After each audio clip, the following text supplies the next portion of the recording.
අපි අද දවසේ අපේ දරුවොත් එක්ක සාකච්ඡා කරන්න සූදානම් වෙනවා සිංහල විෂයේ තවත් එක වැදගත් ව්‍යාකරණ ඒකකයක ඔබට නිතරම පිළිතුරු ලියන්න සිද්ධ වෙන සිංහල විෂය ප්‍රශ්න පත්‍රය තුල අපේ දරුවන්ට අනිවාර්ය ප්‍රශ්නයක් බවට පත් වෙන පාඩම් ඒකකයක් පිළිබඳ. මේ පාඩම් ඒකකය අපි අපේ ආදරණීය තුවල පුතාලට පියවර කිහිපයකින් සමීප කරලා පියවර කිහිපයකින් සම්පූර්ණ පාඩමම ආවරණය කරලා දෙන්න බලාපොරොත්තු වෙනවා. ඉතින් අද දවසේදී ඔබ සියලු දෙනාටම ජයග්‍රහී දවසක්, සුබ දවසක්, ඒ වගේම අනාගතයේදී උසස් ප්‍රතිඵල ලබන්නට ඔබේ අනාගත අපේක්ෂාවන් ප්‍රතිබැඳගත් ඒ දැනුම් සම්භාරයට තවත් අලුත් යමක් එකතු වෙන දවසක් කියලා, එම දවසක් වෙන්න කියලා හදවතින්ම ප්‍රාර්ථනා කරමින් අපි අපේ දරුවොත් එක්ක සූදානම් වෙනවා මේ පාඩම් ඒකකය සාකච්ඡා කරන්න. මමගේ දරුවන්ට පුංචි කාරණයක් මතක් කරලා දීලා විශේෂයෙන්ම අනාගත අපේක්ෂාවන් ගොඩක්, බලාපොරොත්තු ගොඩක් පොදිබැඳගෙන මේ අධ්‍යාපන මාවතේ දිගු ගමනක් ආපු, තවත් දුර ගමනක් යන්න අපේක්ෂාවෙන් ඉන්න මගේ දරුවන්ට, අපේ ආදරණීය දුවල පුතාලට අධ්‍යාපන මාවතේ අපේ දරුවා අපේක්ෂා කරන උසස්ම ස්ථානයේ, එහෙම නැත්නම් අපේ දරුවෝ දකින්න ආස කරන සුන්දර හීනේ මේ සරසවිය පිළිබඳව හැමදාම වගේ අද දවසේදීත් මුංචි දෙයක් කතා කරලා ඔබත් එක්ක අපි එකතු වෙන්න සූදානම් වෙන්නේ. ආදරණීය දරුවනේ, තජ පතාක සේසත් මැද හේවිසි හොරණෑ නාද නක්වමින් බොහොම ගම්භීර, අනිත් අයගේ ඇස් අදහාගත නොහැකි ලස්සන පෙරහැරකින් කැඳගෙන ගිහිල්ලා බොහොම අභිමානවත් විදිහට ජීවිතේ අපිට යම් දායාදයක් ලැබෙනවා නම් මරණකම්ම ළඟ තියාගන්න පුළුවන් දායාදය තමයි විශ්වවිද්‍යාල ජීවිතේ අවසානයේදී අපිට ලැබෙන්නේ. මම දැන් කියන්න හදන්නේ ආදරණීය දරුවන්ට දහස් ගණන් සෙනග අතරේ ඇස්වලට කඳුලක් උනනවා දැකපු නැති අම්මා කෙනෙක්, තාත්තා කෙනෙක් එදා දවසේ විශ්වවිද්‍යාල භූමිය ඇතුලේ හොයාගන්න හම්බ වෙන්නේ නැහැ. අම්මලා එක එක ගහඬනවා. දුකට නෙමෙයි ජීවිතේ දරුවෙක් විදිහට. අම්මා කෙනෙකුට, තාත්තා කෙනෙකුට ඒ විදිහේ සතුටු කඳුළු වගුරවන්න වෙන දිනයක් අපේ ජීවිතය ඇතුලේ අපිට උදා කරලා දෙන්න බැරි වෙච්ච තරම්. ඒකේ මම දැකපු අතිශයම සංවේදී අත්දැකීමක් පිළිබඳව පුංචි මතකයක් එකතු කරලා අපි ප්‍රවේශයට පාඩමට සම්බන්ධ වෙනවා. විශ්වවිද්‍යාලයේ උපාධි ප්‍රදාන ශාලාවේ කුලපතිතුමාගේ ප්‍රධානත්වයෙන් ආරාධිත අමුත්තෝ වේදිකා මස්තකයේ ඉන්නකොට උපාධිය ලබන්න හිටපු ඒ උපාධිධාරීන් ශාලාවේ ඉස්සරහා ඉඳවලා ඊට පිටිපස්සේ ශාලාවේ දෙපැත්තේ අම්මලා තාත්තලා ඥාති හිතවත්තු දැස් දල්වාගෙන බලන් ඉන්නවා මේ අසිරිමත් අත්දැකීම විඳින්න. දැන් මේ අත්දැකීම ලබලා ඉවර වෙලා මම පෞද්ගලිකව අත්දැකපු දෙයක් තිබුණා. එක අපේ සහෝදරයෙක් උපාධිය අරගෙන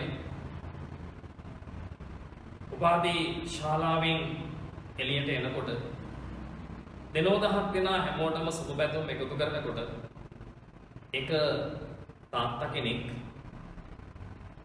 එයා උපාධි ශාලාවේ ඇතුලේ හිටියේ නෑ. ඒ දරුවාගේ නැත්තම් ඒ සහෝදරයාගේ අම්මා තමයි ශාලාවේ ඇතුලේ හිටියේ. අර එළිය හිටපු තාත්තා එළියේ ඉන්න අයට මේ දර්ශන සියල්ල බලන්න අවශ්‍ය තාක්ෂණික මෙවලම් සවි කරලා තියෙන විශ්වවිද්‍යාල භූමිය. මේ තාත්තා දුවගෙන ඇවිල්ලා මේ පුතාගේ කකුල් දෙක ඉස්සරහා දන ගහලා වැන්දා. මමගේ ජීවිතේ තාත්තා කෙනෙක් තමන්ගේ පුතේකට දන ගහලා වැන්ද කියලා අහලා තියෙනවා. සිද්ධාර්ථ කුමාරයාට සුද්ධෝදන රජුරෝ වක්මගුල් උත්සවයේ දවසේදී වැන්ද කියලා අපි අහලා තියෙනවා. ඒ වෙලාවෙත් සුද්ධෝදන රජුරෝ කිව්වේ මට වඩා ශ්‍රේෂ්ඨයෙක් මගේ පුතාට වැන්දට පවු නැහැ. ඊට කලින් අවස්ථාවකදී එහෙම අපි අහලා තියෙනවා. ඊට පස්සේ අපි එහෙම අහලා තියෙනවා. ඊට පස්සේ අපි අපේ ජීවිතේ අපි අහලා දැකලා තියෙනවා මේ පැවිදි දිවියට ඇතුළු වුණාම වයසක් නැහැ වැඩි හිටියෝ දන ගහලා. ඒ කියන්නේ ගිහියෙකුට මට වැඩිය මගේ පුතා ශ්‍රේෂ්ඨයි කියලා දන ගහලා වැන්දා කියලා. අපි දැකලා නැහැ. අපි අහලා තියෙන අපිට සංවේදීම අපේ හදවත් තුළ හැමදාම මතක තියෙන සිද්ධියක්. මගේ ජීවිතේ ඒ වගේ විදිහට එහෙම අහලා තිබ්බට ජීවිතේ පළවෙනි වතාවට තමයි මම ඒක දැක්කේ. ඒ තාත්තා දන ගහලා වැඳලා ඒ මගේ සහෝදරයාට කිව්වා පුතේ ඔබ මට වැඩිය ශ්‍රේෂ්ඨයි. ඒ හින්දා මම මේ වෙලාවේ ඔබට දන ගහලා වැඳට මට පවු නැහැ ඔබටත් පවු නැහැ. මම දරුවන්ට කියන්නේ අපේ දෙමව්පියන්ට ඒ වගේ අත්දැකීමක්, ඒ වගේ සංවේදීකමක්, ඒ වගේ ජයග්‍රහණයක් ලබා දෙන්න පුළුවන් නම් ඒක ඒ මිනිස්සු මරණකම්ම හදවතේ තියාගෙන ජීවත් වෙයි, සතුටෙන් ජීවත් වෙයි. ඒ හින්දා අපේ ආදරණීය දරුවන්ට එවන් සිහින ඉටුවන අනාගතයක් කරා යන්න අවශ්‍ය කරන ඒ මානසිකත්වයේ ඒ අධිෂ්ඨානය හදවත් තුළ රෝපණය වේවා කියන ප්‍රාර්ථනයත් එක්ක සියලු දෙනාටම ආයු බොහෝ වේවා කියලා ප්‍රාර්ථනා කරමින් අපි මේ පාඩම් මාලාවේ පළවෙනි ඒකකයට දැන් ප්‍රවේශ වෙමු. මම අද දවසේ අපි දරුවොත් එක්ක කතා කරන්න සූදානම් වෙන්නේ විභාගයක අත්‍යවශ්‍ය පාඩමක විශේෂයෙන්ම සාමාන්‍ය පෙළ විභාගයට වැදගත් වෙන පාඩම් මේකකයක ඔබට අත්‍යවශ්‍ය කොටස් කීපයක් සමස්තයෙන් මේක උසස් පෙළ දරුවන්ටත් ප්‍රයෝජනවත්. සංදි දැන් මොකක්ද අපි මේ සංදියක් කියලා කියන්නේ මොකක්ද? දැන් සංදියක් කියලා කියන එක අපි දැන් ගියා මේ හන්දියක් කියලා. දැන් හවසට සමහරට අපේ ගෙදර ඉන්න ආච්චිලා සීලායිලා කියනවා මේ හන්දිපත් අමාරුව කියලා. මේ මගේ හන්දියක් ගානේ රිදෙනවා කියලා. මේ සංදියක්. අපි කියනවා තුම්මන් හන්දිය. මේ තුම්මන් හන්දිය. තුම්මන් හන්දිය ළඟ එහෙම ගොම්මන් වෙලාව යන්න එපා. මේ එතන මොහිනී ඉන්නවා. ඉතින් ජන සමාජය තුළ එහෙම තියෙන තුම්මන් හන්දිය ළඟ අපි දැකලා තියෙනවා මේ ගෙවල් වල බලිත විල් එහෙම කරපු දවසට මල් බුලත් තට්ටුවක් එහෙම හදනවා. පෙරේතෙන්ට පෙරේත කොටුවක් හදනවනේ එක දේවල් දාලා තුම්මන් හන්දියකට තමයි ගිහිල්ලා දාන්නේ. දැන් කියවට මතක් වෙනවා අපිට සේකර. අපි කවදාවත් අමතක වෙන්නේ නැති සාහිත්‍යකරුවා. සේකරගේ තුම්මන් හන්දිය නවකතා. සේකරගේ තුම්මන් හන්දිය චිත්‍රපටි. මේ මොකද්ද පුතේ සංදිවීමක් හන්දිවීමක් කියලා කතා කරන්නේ සරලව ගත්තොත් එතන තියෙන එකතුවක්. දැන් අපි පාරක තුම්මන් හන්දිය කියලා කියන්නේ පාරවල් තුනක් තුන් පැත්තෙන් ඇවිල්ලා එකතු වෙන තැන මන් සංදියක්. දැන් සංදිවීමක් කියලා කතා කරන්නේ අන්න ඒ වගේ අදහසක්. දැන් මේක ඇතුලේ පුතේ බලන්න මේ සංදි කියන එක සංදි කියන පදය නිර්මාණය වෙන්නේ කොහොමද?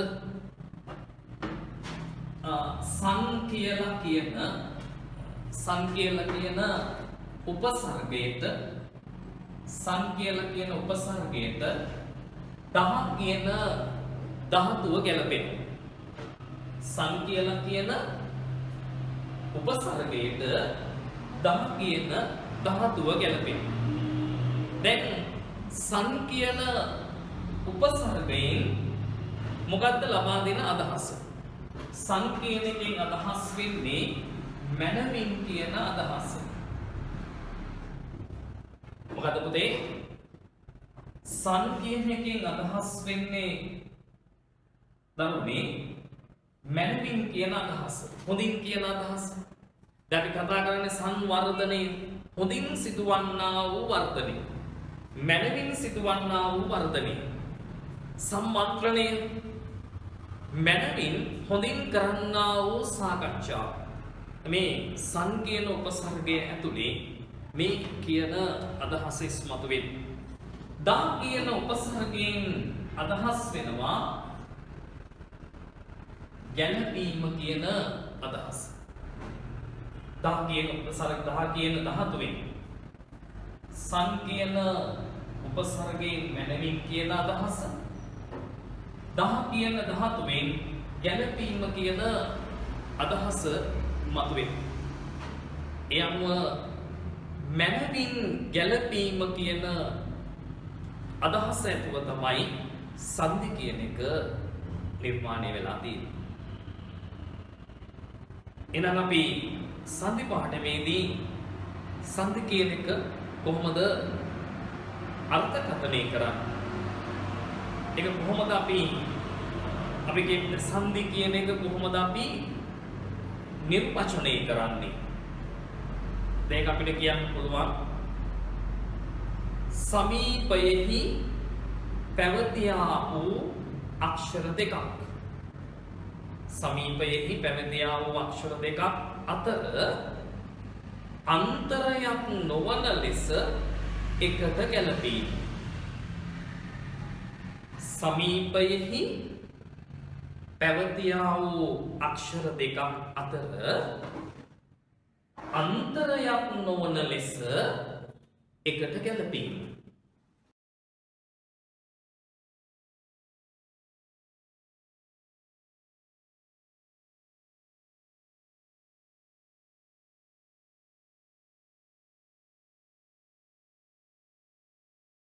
ඒ කියන්නේ එක සමීපයේ තිබුණු අක්ෂර දෙකක් සම්බන්ධ කරගෙන ඒ අක්ෂර දෙකෙන් සම්බන්ධ වෙලා තියෙන පද දෙක එක පදයක් වෙන විදිහට නිවැරදිව ගැලපුවම පස්සේ අපි කියනවා එතන තියෙන්නේ සංදි පදයක් කියලා. අපි කියනවා එතන තියෙන්නේ සංදි පදයක් කියලා. එයම අපි සංදි පදයක් පුතේ හැම වෙලාවෙදීම එහෙනම් හඳුනාගන්නේ සංදි පදයක් කියලා කියන්නේ ඒක තනි පදයක් වෙන්න ඕන. ඒක තනි පදයක් වෙන්න ඕන. සමීපයෙහි පැවතියා වූ අක්ෂර දෙකක් අතර අන්තරයක් නොවන ලෙස. මොකද්ද මේ අන්තරයක් නොවන ලෙස කියන්නේ? මේ පරතරයක් නැහැ. ඉතින් අතර ඉඩක් නැහැ. එහෙම එකට ගැලපුවම පස්සේ පුතේ එතන හැදෙන්නේ තනි පදයක් නේ. එහෙනම් අපි කියනවා සංදි කරපුවම පදයක්. මේ පදේ පිටන්නේ තනි පදයක් නෙවෙයි. දැන් අපි ආරම්භයේදී මේක අපි උදාහරණ වලට යද්දී සිංහල සංදි පිළිබඳ කතා කරද්දී ඒත් එක්කම අපි පාඩමේ අවසාන පියවරේදී මිශ්‍ර සිංහල සංදි පිළිබඳ කතා කරලා අභ්‍යාස වලට යද්දී මේවා උදාහරණ සහිතව පැහැදිලි කරගන්න. එහෙනම් දරුවන්ට මතක් කරනවා සංදි කියන එක අපි කොහොමද අර්ථකථනය කරගන්නේ? නැවත මතක් කරොත් සන් කියන උපසර්ගයට දා කියන ධාතුව ගැලපිලා බැඳීම් ගැලපීම කියන අදහස ඇතිව සංදි කියන එක ගොඩ නැගිලා තියෙනවා. එහෙනම් සංදියක් කියන එක අපි අපේ විෂයට අනුව අපේ විභාගවලට අවශ්‍යතාවය අනුව අපි ඒක අර්ථකථනය කරනවා. සමීපයෙහි පැවතියා වූ අක්ෂර දෙකක් අතර අන්තරයක් නොවන ලෙස එකට ගැලපීම සංදි නම් වේ. එහෙම කියලා ඔබ ඒක මතක තියාගත්තා නම් පුතේ පිළිවෙලයි ලස්සන. හරි. අපි දැන් ඊට පස්සේ ඒකේ තවත් එක පියවරක් ඉස්සරහට ඉගෙන ගමු. දැන් ව්‍යාකරණ කොටසක් නිර්මාණය කරද්දී අපේ දරුවෝ දන්නවා විශේෂයෙන්ම මේ සිදත් සංග්‍රහ 13 වෙනි සියවසේදී දඹදෙණි සාහිත්‍ය යුගයේදී නිර්මාණය කරපු මේ සිදත් සංග්‍රහව අපි ව්‍යාකරණ ඒකක හඳුනා ගන්නකොට ව්‍යාකරණ ඒකක පිළිබඳ ඉගෙන ගනිද්දී මේ සිදත් සංග්‍රහයේ අර්ථකථන ඒ ව්‍යාකරණ ඒකකය පිළිබඳව සිදත් සංග්‍රහයේ දීලා තියෙන නිර්වචන මේවා අපි නිතරම භාවිතයට ගන්නවා. ඒ අනුව ගොඩ නැගිච්ච ව්‍යාකරණ රටාවක් තමයි ඒ විවරණ විධි තමයි අපි සිංහල භාෂාව ඇතුලේ ඉගෙන ගන්න. ඒ සිදත් සංග්‍රහයේ මතය කඩපාඩම් කරලා තියාගන්නව නම් ඒක තවත් හොඳයි. නේද? සිත දෙක අතවරයක් කියනවා පෙර පර වනන් නිසි විදිනි ගලපනු සඳනම් වන ලොක් අදෙස් එහි ලැකියනු සරින් දක්නේ.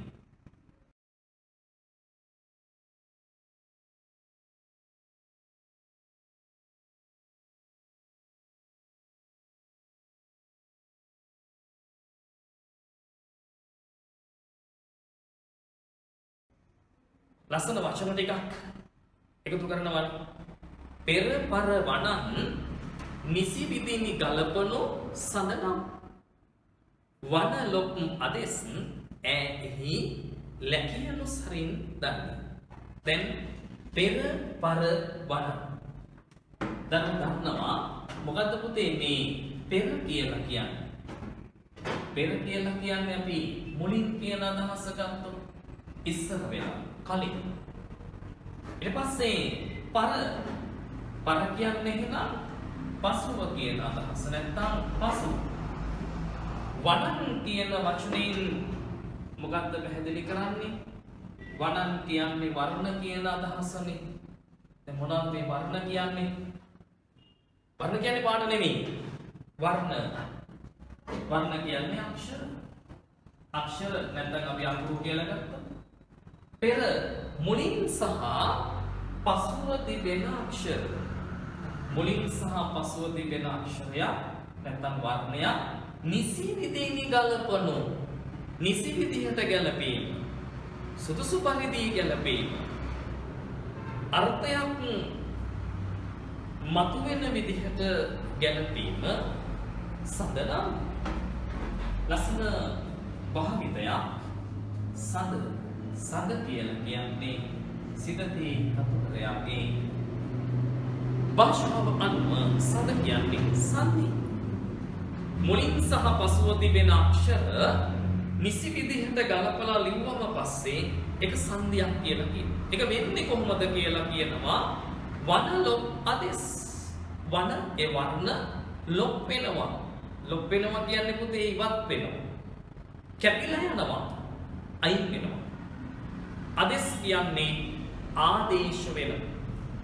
ආදේශ වෙනවා කියන එක අපේ දරුවෝ දන්නවනේ. මොකක්ද ආදේශ වෙනවා කියලා අපි කතා කරන්නේ?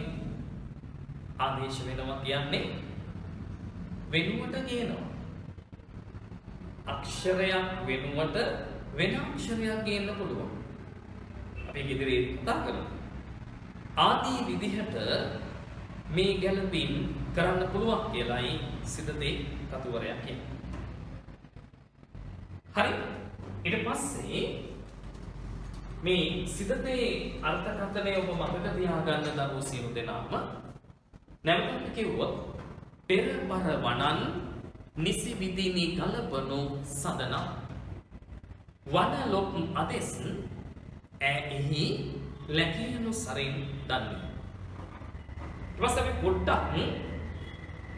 පොඩ්ඩක් අධ්‍යයනය කරමු පසු කාලීන අපේ ව්‍යාකරණඥයෙක්ගේ නිර්වචනයක් පිළිබඳව. මම විශ්වාස කරනවා අපේ දරුවෝ ඒකත් මතක තියාගෙන ඉන්න එක හොඳයි. මොනිදාස කුමාරතුංග මහත්මයා. මොනිදාස කුමාරතුංග මහත්මයා සංදි ගැන කොහොමද කියන්නේ? මොනිදාස කුමාරතුංග කියන ඒ ප්‍රවීණ ඒ විශිෂ්ට එක පැත්තකින් සාහිත්‍යකරුවා අනිත් පැත්තෙන් ව්‍යාකරණඥයෙක්. ලංකාවේ වර්තමානයේ සිංහල විෂය හදාරන ඔබේ සහ අපි හැමෝගෙම පිනට පහළ වෙච්ච විශිෂ්ටයෙක්. එතුමා කියනවා හෙළහුලේ පුරෝගාමියා. එතුමා කියනවා එක්තැන් වූ ශබ්ද අතර ඉඩ නැතිවන පරිදි සංවිධානය කිරීම සංදි නම් වේ.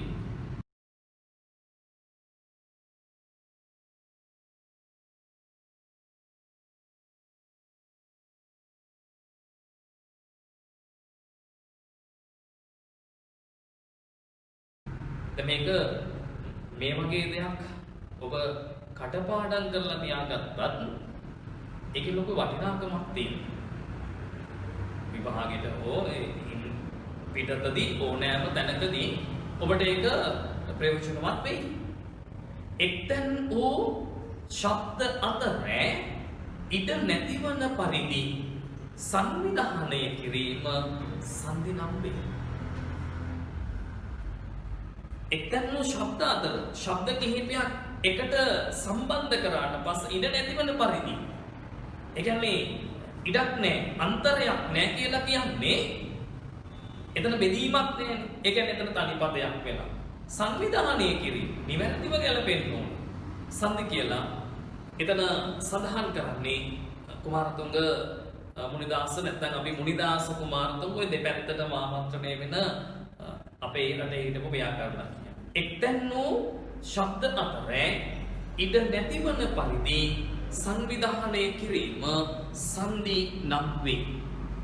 එක්තැන් වූ ශබ්ද අතර ඉඩ නැතිවන පරිදි සංවිධානය කිරීම සංදි නම් වේ. පැහැදිලිනේ? right. ඊට පස්සේ පුතේ ඔබ සංදි පිළිබඳව අධ්‍යයනය කරන්න යද්දී අපි මේ කියන සිංහල සංදි සහ මිශ්‍ර සිංහල සංදි ඉගෙන ගනිද්දී අපි සංදිවලදී අපි හිතමු සිංහල සංදි 10 අපි ඉගෙන ගන්නවා.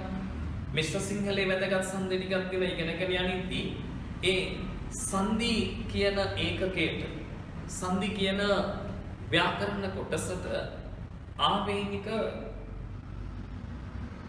වචන ටික නැත්නම් මේ පද හඳුන්වන වචන ටික තියෙනවා. ව්‍යාකරණයේ භාවිත වෙන ඒවා දැනගෙන හිටපුවම සංධිය සහ සංධි අභ්‍යාසය තේරුම් ගන්න ලේසියි. දැන් එකක් අපි කතා කරොත් එහෙම දැන් සංධි කියලා කියන්නේ එකතු වීම. එහෙනම් විසන්ධි කියන්නේ වෙන්වීම, ඈත්වීම. අර මනමින් ගලපනවා වගේම ගලප එක ඒ ගලපාගත් එක සම්බන්ධ කරගත් එක මනමින් වෙන් කරන්නත් පුළුවන්. ඒ මනමින් වෙන් කරපුවා පද දෙකේම අර්ථයක් එන විදිහට වෙන් කරලා ගලපුවා ඒක තමයි විසන්ධිය. ඔබට පාඩමේ නම සංධි වුණාට සංධි සහ විසන්ධි කියන දෙකම ඔබට අභ්‍යාසයේ දෙන්න සිද්ධ වෙනවා. ඉතින් අපි පදයක් සංධි කරන විදිහ, පදයක් විසන්ධි කරන විදිහ කියන මේ දෙකම මේ ඒකකය ඇතුලේ අධ්‍යයනය කළ යුතු වෙනවා. හරි. දැන් මේ සංධිකරණයේදී භාවිත වෙන මේ වචන එකක් ඔබ දැනගෙන ඉන්න ඕන පුතේ పూర్ව පදය කියන වචනේ. ඔබ දැනගෙන ඉන්න ඕනේ పూర్ව පදය කියන වචනේ. పూర్ව පදය කියන වචනේ.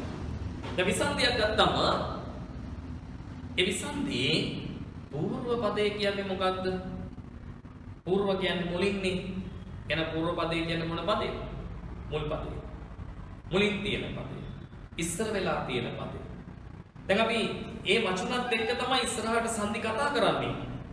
ඒ වචනත් එක්ක තමයි සංධි අභ්‍යාසයේ යෙදෙන්නේ. එහෙනම් ඔබ ඒ වචන පිළිබඳව දැනගෙන ඉන්නම ඕන වෙනවා. ඒක ලේසි මේ වැඩේ. හරි.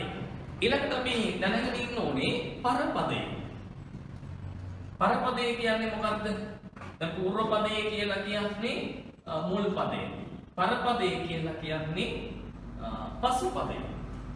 විසන්ධියක ප්‍රධාන වශයෙන් පද දෙකයි හම්බ වෙන්නේ.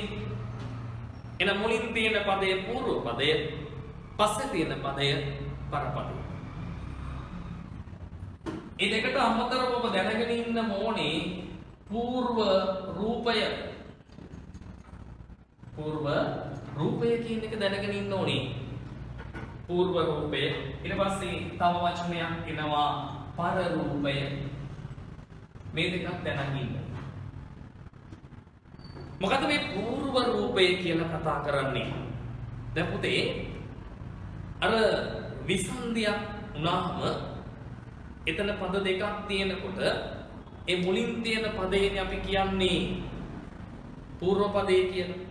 ඒ పూర్ව පදේ අන්තිමට අගට ගියාම పూర్ව පදේ අවසානයේට ගියාම එතන තියෙනවා අකුරක්. එතන තියෙනවා ශබ්දයක්. නැත්නම් එතන තියෙනවා අක්ෂරයක්. එතන තියෙනවා වර්ණයක්. අනේ වර්ණය තමයි අපි හඳුන්වන්නේ పూర్ව රූපය කියලා. పూర్ව රූපය කියලා. ඒ වගේම තමයි පොතේ පසුපදයට ගියාම පසුපදයේ මුල. මේක පටල ගන්න එපා. పూర్ව පදයේ අග තියෙන අකුර තමයි పూర్ව රූපය. පරපදයේ නැත්නම් පසුපදයේ මුල තියෙන අකුර. පසුපදයේ මුල තියෙන අකුර තමයි පර රූපේ වෙන්නේ. ඇයි? දැන් අර එක ළඟ තියෙන්නේ මුල් පදේ නම් අන්තිම අකුර, අග පදේ නම් මුල අකුර. නම් పూర్ව රූපේ කියන්නේ මුල් පදේ අග තියෙන අකුර, පර රූපේ කියන්නේ පසුපදයේ මුල තියෙන අකුර. ඒ పూర్ව රූපේ සහ පර රූපේ කියන වචනේ දැනගෙන ඉන්න. ඒත් එක්කම ඔබ දැනගෙන ඉන්න ඕනේ పూర్ව රූපේ සහ పూర్ව රූපය කියන එකත් එක්ක සම්බන්ධ වෙන පර රූපය කියන එකත් එක්ක සම්බන්ධ වෙන పూర్ව ස්වරය කියන වචනය.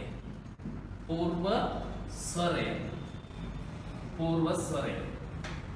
අනිත් පැත්තෙන් ඔබ දැනගෙන ඉන්න ඕනේ පර ස්වරය කියන වචනයත්. පූර්ව ස්වරය සහ පර ස්වරය කියන්නේ මොකක්ද? දැන් අපි කියවනේ විසන්ධි වෙන පද දෙකේ මුල් පදයේ අගට තියෙන අකුර තමයි පූර්ව රූපය කියලා.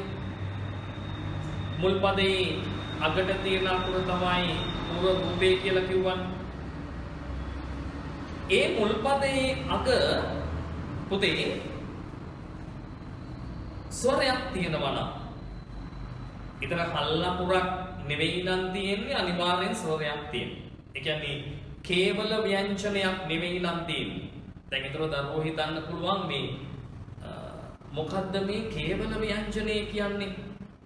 කේවල ව්‍යංජනයක් කියන එක දරුවෝ දැනට මෙහෙම මතක තියාගන්නකෝ. දැන් පුතේ කේවල ව්‍යංජනයක් කියලා කියන්නේ මේ තනි හල්ලපුරක්. තනි හල්ලපුරක් කියලා මතක තියාගන්න. එතකොට ඒ වගේ කේවල ව්‍යංජනයක් නම් මුල් පදයේ අගට තියෙන්නේ එතන ස්වරයක් නෑ. එහෙම නැත්නම් ස්වරයක් තියෙනවා.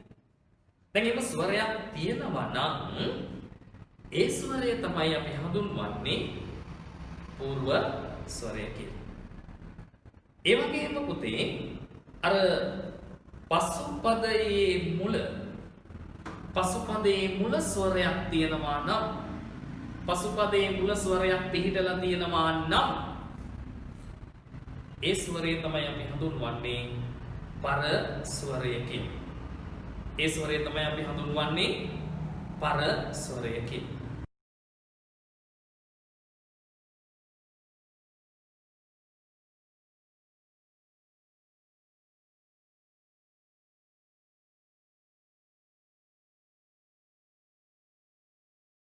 හරි? දැන් දරුවෝ මේ කියන සංකල්ප ටික අනිවාර්යයෙන්ම දැනගෙන ඉන්නම ඕනේ. දැන් පොඩි උදාහරණයක් අරගෙන විසන්ධිය වෙච්ච පදයක් අරගෙන මේක දරුවන්ට පැහැදිලි කරොත් විසන්ධි වෙච්ච පදයක් අරගෙන මේක දරුවන්ට පැහැදිලි කරොත් දැන් මම විසන්ධිය ලියනවා මේ විදිහට දකුණු අත මේ දකුණු අත කියන පදය දකුණු අත කියන්නේ සංධි පදය දකුණු අත කියන මොකද්ද දකුණේ අතනේ ඒක විසන්ධි වෙන්නේ නම් කොහමද දැන් විසන්ධි වෙනකොට පද දෙකේම අර්ථයක් එන විදිහට තමයි විසන්ධිය ගලපන්නේ අපිට ඕන තැන් වලින් ගලපන්න බෑ සතතාභ්‍යාසයේ යෙදීම තුළ මේ දැනුම ඔබට ලැබෙනවා ඒ වගේම විශේෂයෙන්ම සිංහල වචනයක් නිවැරදිව උච්චාරණය කිරීම තුළ ඔබට මේ පරිචය ලැබෙනවා. දැන් දකුණු අත මේ විසන්ධිය ගත්තම පුතේ දැන් මේ දකුණු කියන පදේනේ මේ විසන්ධියේ මුල් පදේ මේ දකුණු කියන පදේනේ මේ විසන්ධියේ මුල් පදේ අන්න අපි ඒකට කියනවා මොකද්ද පූර්ව පදේ. මේ අත කියන පදේනේ මේ විසන්ධියේ දෙවෙනි පදේ පසු පදේ අපි ඒකට කියනවා පර පදේ. දැන් මේ පූර්ව පදයේ මේ අග තියෙන්නේ මෙන්න මේ අකුරනේ. ඒ තමයි පූර්ව රූපය. මේකේ අග තියෙන අකුර මේකනේ. ඒ තමයි පර රූපය. දැන් මෙතන බලන්න නූ කියන අක්ෂරයනේ තියෙන්නේ. නූ කියන අක්ෂරය ඇතුලේ ස්වරයක් තියෙනවද? නූ කියන අක්ෂරය ඇතුලේ ස්වරයක් තියෙනවද? දැන් පුතේ කොහොමද ඒක බලන්නේ? දැන් මේ නූ කියන අක්ෂරයේ ඉස්සෙල්ලා කේවල ව්‍යංජනය ලියන්න. මේකේ කේවල ව්‍යංජනය තමයි හල්නය. මේ කියන කේවල ව්‍යංජනයට නූ කියන අකුර හදන්න මොකක්ද එකතු කරලා තියෙන ස්වරය? එකතු කරලා තියෙන්නේ ඌ කියන ස්වරය. ඔබට පේනවා මේ නූ කියන పూర్ව රූපේ ඇතුලේ ඌ කියන ස්වරය තියෙනවා. දැන් වෙන් කරපුවම එයානේ අගට යන්නේ. ඉතින් අපි මේක කියනවා పూర్ව ස්වරය. ඒ තමයි పూర్ව ස්වරය. දැන් පසු පදයට පරපදයට එනකොට බලන්න පරපදයේ මුල ස්වරයක් තියෙනවනේ. මෙතන ස්වරයක් තියෙනවනේ. මෙතන ස්වරයක් නැති වෙන්නත් පුළුවන්. දැන් මෙතන තියෙන. හැම වෙලාවෙදීම මේ පූර්ව ස්වරයයි මේ පර ස්වරයයි දෙක හැම විසන්ධියකම හම්බ වෙන්නේ නැහැ. හැම විසන්ධියකම හම්බ වෙන්නේ නැහැ.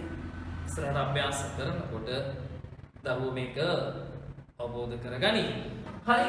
නම් මේකට අපි කියන්නේ පර ස්වරය කියලා.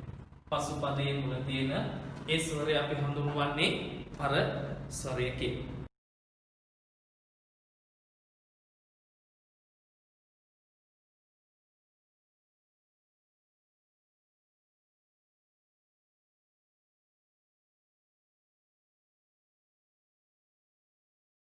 දැන් මේ කියන සංකල්ප ඔබ දැනගෙන සිටිය යුතුම වෙන්නේ. හරි? දැන් මේ කියන මූලික සංකල්ප ටික ඔබ අවබෝධ කරගෙන ඒ සංකල්ප ටික මනසේ තියාගෙන සිදස් සංග්‍රහ නිර්වචනය මතක තියාගෙන මොනිදාස කුමාරතුංගගේ නිර්වචනය මතක තියාගෙන සංධියක් කියන්නේ මොකක්ද? විසන්ධියක් කියන්නේ මොකක්ද? पूर्व रूपय पर रूपय पूर्व स्वरय पर स्वरय पूर्व पदय पर पदय මේ කියන දේවල් මතක තියාගෙන ඔබ සංධි ටික අධ්‍යයනය කරන්න ගත්තොත් ඔබට පහසුවෙන් සිංහල සංධි 10 අධ්‍යයනය කරගන්න පුළුවන් වෙනවා. සිංහල සංධි 10 හරියට අධ්‍යයනය කරගත්තොත් ඔබට මිශ්‍ර සිංහලයේ අභ්‍යාස ටික අධ්‍යයනය කරගත්තොත් මේ පාඩම් මේකකයේ හොඳින් ආවරණය කරගන්න පුළුවන් වෙනවා.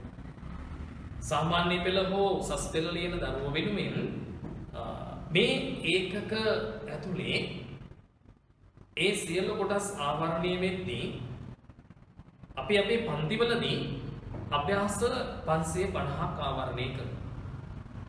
ඒ අභ්‍යාස 550 ඒ ලයිස්තුව නැත්නම් ඒ අභ්‍යාස 550 නිබන්ධනය ඕනම දරුවෙකුට අපෙන් ලබා ගන්න පුළුවන්කම තිබෙනවා. අපි හැමදාම කියනවා මොන දරුවන්ටද ලබා ගන්න පුළුවන් එක සිංහල විෂයට විශිෂ්ට සාමාර්ථයක් අපේක්ෂා කරන දරුවන්ට. හරි. ඒ වගේම පුතේ ඔබ මේකත් එක්කම තව කුංචි දේවල් ටිකක් දැනගෙන ඉන්න ඕනේ. මේක විස්තරාත්මකව අපේ නිබන්ධනය ඇතුලේ සාකච්ඡා කරලා තියෙනවා. මූලික සංකල්ප ඇතුලේ ගොඩක් තියෙනවා සංදි වෙන විදි. සංදි වෙන ආකාර ගොඩක් තියෙනවා. ඒ සංදි වෙන ආකාර ටික අපි වෙනම ඒකකයක් ඇතුලේ කතා කරනවා ඉදිරි දවසකදී. දැනට ඔබ ලෝපය කියන වචනය දැනගෙන ඉන්න ඕනේ. ලෝපය කියන වචනය දැනගෙන ඉන්න ඕනේ. මොකක්ද පුතේ මේ ලොප් වෙනවා? ලොප් වෙනවා කියන්නේ මොකක්ද? ලොප් වෙනවා කියන එක අපිට කියන්න පුළුවන් ඉවත් වීම. ඉවත් වීම. අයින් කරනවා. ලොප් කරලා දානවා. දැන් අපේ ජීවිතය ඇතුලේ වුණා අපේ ඉලක්කයට යන්න බාධායයි හැගෙන ඕනෑම දෙයක් අපිට සිද්ධ වෙනවා මොනවා කරන්නේ? ලොක් කරලා දාන්න සිද්ධ වෙනවා. ඉවත් කරලා දාන්න සිද්ධ වෙනවා. ඉවත් වීම. මේක කැපිලා යනවා කියලා කියන්නත් පුළුවන්. කැපිලා යනවා. අයින් කරනවා. අතහරිනවා. ඒ මොන එකක් කියන්න පුළුවන්? භාෂාවෙදී නම් අපිට කියන්න පුළුවන් උච්චාරණය නොකර අතහරිනවා. උච්චාරණය නොකර අතහැරියා කියන්නේ ආ ඉවත් වුණා. ඒ කියන්නේ ලොක් වෙනවා. ඒත් එක්කම ඔබ දැනගන්න ඕනේ ආදේශය. ආදේශය. ආදේශය කියන්නේ මොකක්ද? ආදේශය. අපි කියනවා ආදේශ කරනවා. ගොඩක් වෙලාවට අපි මේ දැකලා තියෙනවා මේ තරංගවලදී එහෙම. අපි හිතමු මේ ක්‍රිකට් මැච් එකකදී වෙන්න පුළුවන් නැත්නම් වෙන මොකක් හරි අපි කියමු ඉස්කෝලේ කාලේ අපේ ජාතික ක්‍රීඩා වොලිබෝල් වලදී වොලිබෝල් ගහනකොට එක දරුවෙකුට අපහසු නම් එයාගෙන් ලකුණු අනිත් පැත්තට වැඩියෙන් යනවා නම් විනිශ්චයකාරවරයාට කතා කරලා එයාව එළියට අරගෙන ඒ වෙනුවට වෙන කෙනෙක් ඇතුළට දානවා. අන්න කෙනෙක් වෙනුවට වෙන කෙනෙක් එතෙන්ට යදවුවම් පස්සේ අපි කියනවා ආදේශ කරනවා කියලා. ආදේශ ජීවිතේ හැම වෙලාවෙදීම හැම අවස්ථාවකදීම ඔබ ආදේශ කරන්න යන්න එපා. හරි? හැම දෙයක්ම ආදේශ කරන්න යන්න එපා. සන්ධිකරණයේදී ඔබට සුදුසු අවස්ථාවේදී ආදේශ කරන්න උගන්වනවා. ජීවිතයේදී යම් යම් දේවල් සුදුසු අවස්ථාවේදී ආදේශ කරගත්තට කමක් නැහැ. මේ හැම එකක්ම හැමදාම හැම වෙලාවෙදීම ආදේශ කරන්න යන්නේ නැහැ. ආදේශ කිරීම මොකද්ද මේ ආදේශය කියලා අපි කතා කරන්නේ? වෙනුවට ගෙන ඒම. වෙනුවට ගෙන ඒම. අක්ෂරයක් වෙනුවට වෙනත් අක්ෂරයක් අරන් එන. තියෙන අකුර වෙනුවට වෙන අකුරක් ගෙනල්ලා ආදේශ කිරීම සිද්ධ කරනවා. එතන සන්ධිකරණයේදී සිද්ධ වෙන්නේ දෙකක් එකතු කරලා එකක් හදන එකනේ. දැන් දෙකක් තියෙනවා.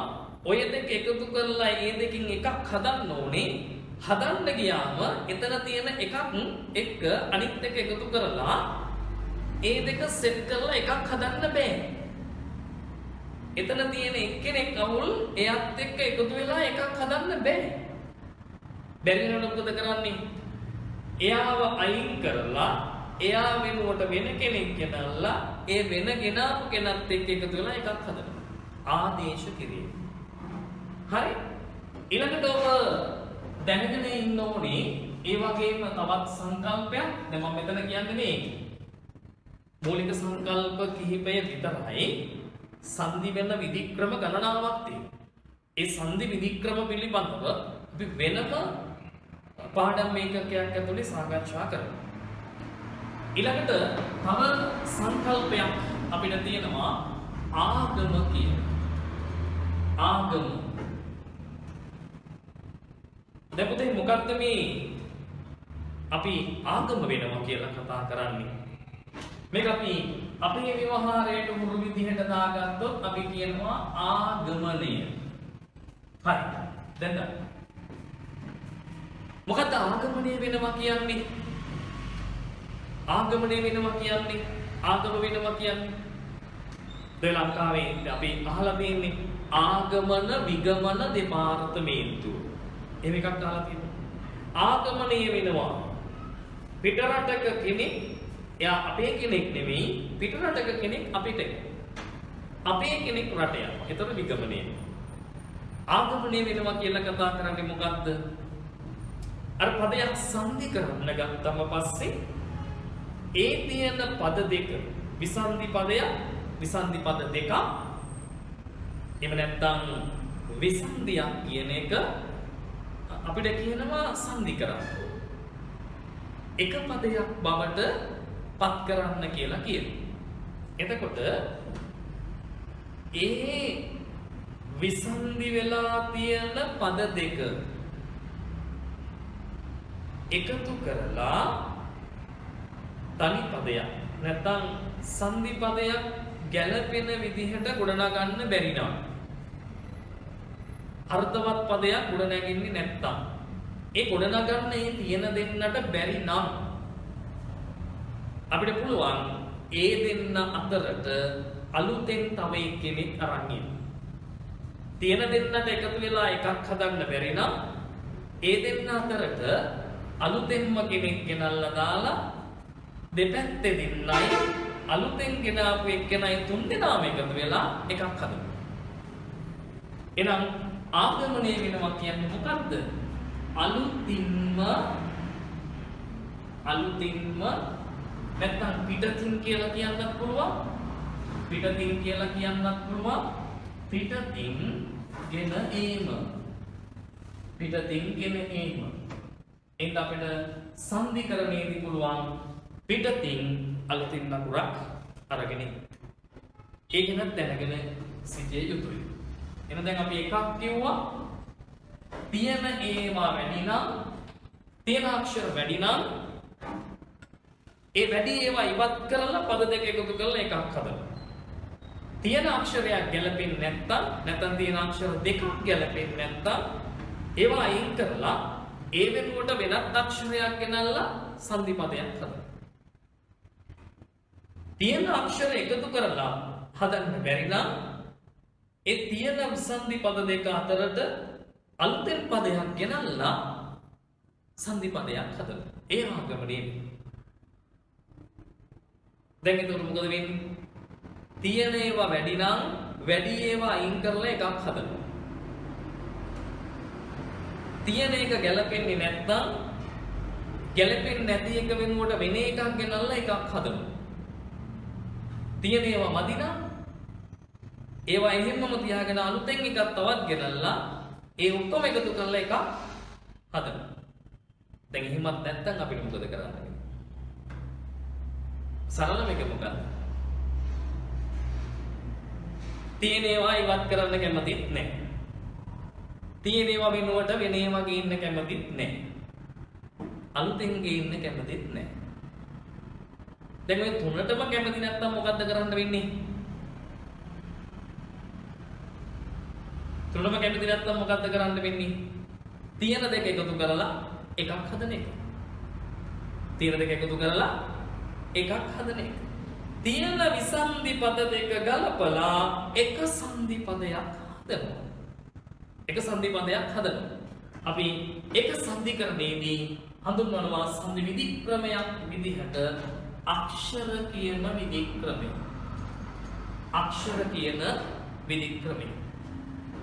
දැන් මේ මූලික විධික්‍රම හතර මේ වෙලාවේ ඔබ අවබෝධ කරගත්තම ඔබට සංධිවලදී මුල් ඒකක ටික ඉගෙන ගන්න පුළුවන්. ලෝපය, ආදේශය, ආගම, අක්ෂර. ලෝපය, ආදේශය, ආගම, අක්ෂර. තිබෙන අක්ෂරයක් ඉවත් වීම, තිබෙන අක්ෂරයක් හෝ අක්ෂර දෙකක් වෙනුවට වෙනත් අක්ෂරයක් ගෙනීම, තිබෙන අක්ෂර අතරට අලුතින්ම පිටතින් අක්ෂරයක් ගෙනීම, තිබෙන අක්ෂරම ගලපා ලිවීම. ලෝපය, ආදේශය, ආගම, අක්ෂර. මේ කියන මූලික විධික්‍රම හතර දැනට මතක තියාගන්න. ඉදිරි පියවරකදී සමස්ත විධික්‍රම අපි ඔබත් එක්ක කතා කරමු. හරි? දැන් ඒ ලක්ෂණ ටික මනසේ තියාගෙන ඒ ලක්ෂණ ටික පිළිබඳ අවබෝධය තියාගෙන සංදිවීම කියන එක පිළිබඳ අවබෝධය තියාගෙන පුතේ අපි සිංහල භාෂාවේ පළවෙනි සංදිය සාකච්ඡා කරගමු. දැන් අපි කියවනේ අර සංදි පිළිබඳව නැත්නම් ව්‍යාකරණය පිළිබඳව මුලින්ම සාකච්ඡා කරපු සිදත් සංග්‍රහව ගැන කිව්වනේ අපි. සිදත් සංග්‍රහව ගැන කිව්වනේ. සිදත් සංග්‍රහවේ කතුවරයා සංදි පිළිබඳ අර්ථකථනය කරද්දී සිදතේ දක්වන්නේ පුතේ සිදතේ දක්වන්නේ ඔක්කොම සංදි 9ක් විතරයි. ඔක්කොම සංදි 9ක් විතරයි. අපි නූතන සිංහලයට එනකොට සම්ප්‍රදායික සිංහලයට එනකොට අපි ඉගෙන ගන්න ව්‍යාකරණේ නූතනයේ අපි කතා කරන තැනට එනකොට අපි හඳුනා ගන්නවා සංදි ඔක්කොම කීයක්ද? සංදි ඔක්කොම 10ක් හඳුනා ගන්නවා. 10ක් හඳුනා ගන්නවා. සිදතේ සංදි 9යි සම්ප්‍රදායික අපේ විවහාරය තුල සංදි 10යි. දැන් ආරම්භයේදී ඔබට කියන්න දැන් ප්‍රශ්නයක් එන්න පුළුවන් නේ සිංහල භාෂාවේ සංදි 10ක් තියෙනවා. සිදත් සංග්‍රහයේ කතුවරයා අපිට සංදි 9ක් පිළිබඳව කතා කරනවා. මොකක්ද අපිට හම්බ වෙන්නේ නැති සංදි? සිදත් සංග්‍රහය. දැන් මේ මතක තියාගන්න. ලංකාවේ කොහේ හිටියත් සිංහල විෂයට ආදරණීය විශිෂ්ට ඒ සාමාර්ථයක් අපේක්ෂා කරන දරුවෙක් ඉන්නවා නම් අපිට කතා කරන්න මේ පිළිබඳ සම්පූර්ණ අර්ථකථන සහ අභ්‍යාස සහිත නිබන්ධනය අපි ආදරය කරන අපි අපේ අම්මට වගේ ආදරය කරන අපේ ජීවිතයේ එක කොටසක් බවට පත්වෙච්ච අපේ මව්බස සිංහල භාෂාව වෙනුවෙන් ඕනෑම දරුවෙකුට අපිට ඒ නිබන්ධනය ලබා දෙන්න පුළුවන්කම තියෙනවා. හොඳයි. දැන් මතක් කරගන්න ඔබට සිදත් සංග්‍රහයේ සංදි 9යි සාම්ප්‍රදායික සිංහලයේ සංදි 10යි කිව්වා. මේ සිදත් සංග්‍රහයේ මෙන්න මේ සංදිය පුතේ දැනට මතක තියාගන්න පරරූප සංදිය. දැනට මතක තියාගන්න ඉදිරියේදී අපි කතා කරනවා පරරූප සංදිය සිදත් සංග්‍රහව කියන ග්‍රන්ථය තුල අපිට දකින්න හම්බ වෙන්නේ නැහැ. එයයි කියලා පරරූපය පූර්ව රූප කියන සංදි ගැන කතා කරද්දී ඉදිරි ඒකකයකදී ඔබට පැහැදිලි කිරීම කරනවා. හරි. අපි යම් සිංහලයේ මුල්ම සංදියට අපි මේ මුල්ම සංදිය හඳුනා ගන්නවා పూర్ව ස්වර ලෝභ සංදි. මොකද පුතේ සංදි අපි හඳුනාගන්නේ අපි කතා කරනවා పూర్ව ස්වර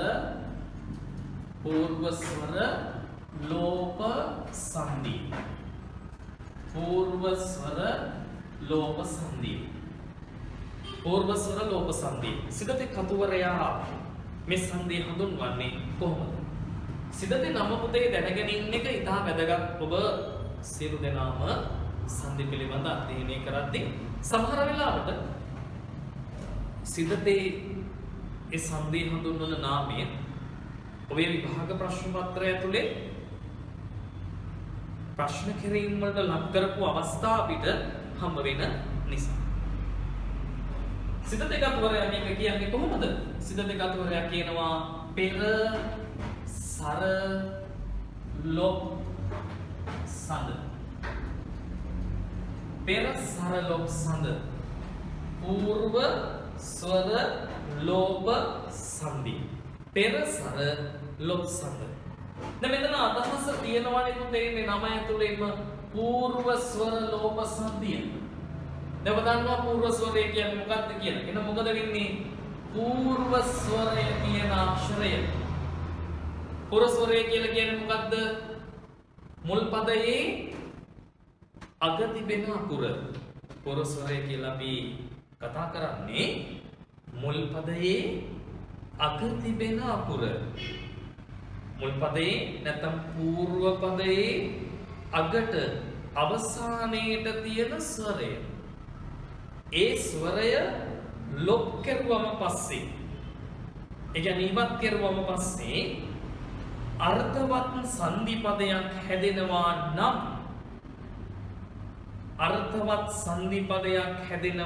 නම් අපි කියනවා ඒ සංදි පදයේ අයත් වෙන්නේ ඒ සංදි පදයේ ගොඩ නැගුවේ పూర్ව ස්වර ලෝභ සංදියෙන් කියලා. හරි ඒ නිසා මුල් පදයේ අග ඇති ස්වරය ලොක් වීමෙන් සෑදෙන සංදිය పూర్ව ස්වර ලෝභ සංදිය හෙවත් පෙර සර ලොබ් සඳ. මොකක්ද එහෙනම් කියන්නේ? මුල් පදයේ අග ඇති ස්වරය. දැන් ඔබට මුලදීත් කිව්වා මුල් පදයේ අග හැම වෙලාවෙම ස්වරයක් තියෙන්න ඕනි කියලා නීතියක් සංධිකරණේ නැහැ. එහෙම පද හැම වෙලාවෙම හම්බ වෙන්නේ නැහැ. මතක තියාගන්න ඕනේ. විසන්ධියේ මුල් පදයේ අග කේවල ව්‍යංජනයක් තියෙනවා නම් එතන ස්වරයක් නැහැ. කේවල ව්‍යංජනයක් නැති හැම වෙලාවෙදීම එතන ස්වරයක් පිහිටනවා. මුල් පදයේ අග ඇති ස්වරය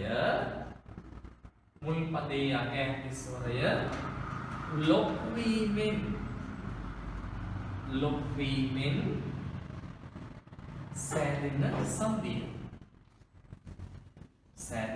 සංදිය. මුල් පදයේ අග තියෙන ස්වරය ලොක් වීමෙන්. දැන් පුතේ බලන්නකෝ අක්ෂරයක් ඇතුලේ ස්වරයක් තියෙනවා. ඒ ස්වරය ලොක් කරනවා. ඉවත් කරනවා. ඒක ඉවත් කරපුවම මෙතන ඉතුරු වෙන්නේ මොකද්ද? අනිවාර්යයෙන්ම අක්ෂරයක් තුල තියෙන ස්වරය ඉවත් කෙරුවම ලොක් කෙරුවම එතන ඉතුරු වෙන්නේ කේවල ව්‍යංජනයක්. කේවල ව්‍යංජනයක්. අර හල්ලකුර විතර ඉතුරු වෙන්නේ. ස්වරය ලොක් වුණානේ. හල්ලකුරක් ඉතුරු වෙනවා. ඒ හල්ලකුර එහා පැත්තේ තියෙන ස්වරයත් එක්ක.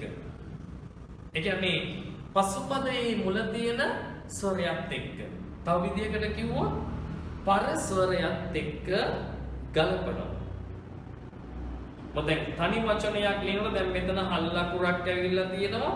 එහා පැත්තේ පදයේ මුල ස්වරයක් තිබුණොත් හල්ලකුරේ ස්වරකු එක ළඟ දාලා සිංහල භාෂාවේ වචනේ එක මැද ස්වර ලියන සම්ප්‍රදායක් නෑ. හල්ලකුරක් ළඟ තිබ්බොත් එහා පැත්තේ ස්වරයක් තිබ්බොත් ඒ දෙන්න එකතු කරනවා. එහෙම එකතු කරලා ගැලපුවාම පස්සේ එතන හැදෙනවා පූර්ව ස්වර ලෝක සංදි. දරුවන්ට මේක අපි උදාහරණයක් ඔස්සේ පැහැදිලි කරමු. උදාහරණයකින් කියලා දුන්නම මොකක්ද මේ අපි පැහැදිලි කරන්න හදන්නේ කියන කාරණය ඔබට අවබෝධ වෙයි. පූර්ව ස්වර ලෝක සංදි මේ වෙලාවේ එක උදාහරණයකින් ඔබට පැහැදිලි කරනවා.